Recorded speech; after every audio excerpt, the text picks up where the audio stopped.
Saan nga ba aabot ang 3 real mo dito sa Saudi Arabia? Pag may ganito ka nang barya na 3 real, siguradong busog ka na maghapon. Pupunta nga tayo sa bilihan ng 3 real kung saan naabot ang 3 real na yan. Lika, samahan mo ako at bibili tayo ng halagang 3 real. Mabubusog ka na buong maghapon dahil alas 6 pa lang nga ng umaga dito sa Saudi Arabia. Pumunta ako sa bilihan ng tamis, parang tinapay na yan.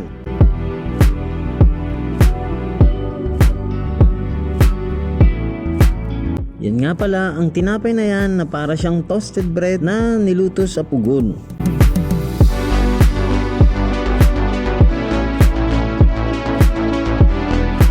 Niluto nga siya sa oven at mayroon siyang sausawan na parang munggo na mayroong tomato salsa. Yan ang lasa ng sauce niya.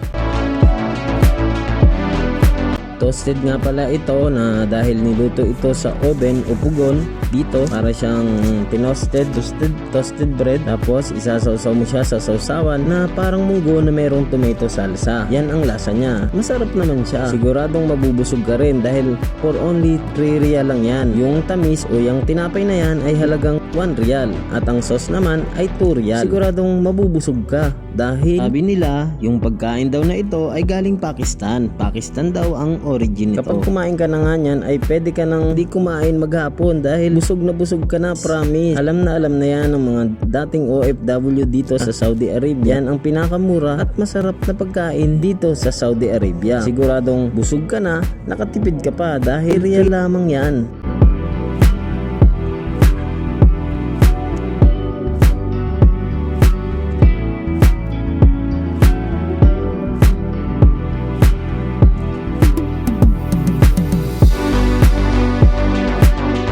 Dito pala ako kumain sa may loob ng park dito malapit sa aming bila. Siguro pag nilakad mo lang yung tindahan ng tinapay na to ay aabot lamang ng 3 minutes. Bibili mo na ang ganitong klaseng merienda. Pwede siyang almusal, pwede siyang lunch, pwede siyang hapunan, pwede kahit anong oras mong kakainin ito kasi parating fresh itong ginagawa, parating bago. Hindi sila nag-serve ng luma. Maganda nga dito sa park na to dahil pwede kang masyal dito, mag-relax at mag-jogging anytime dahil 24 hours open ito.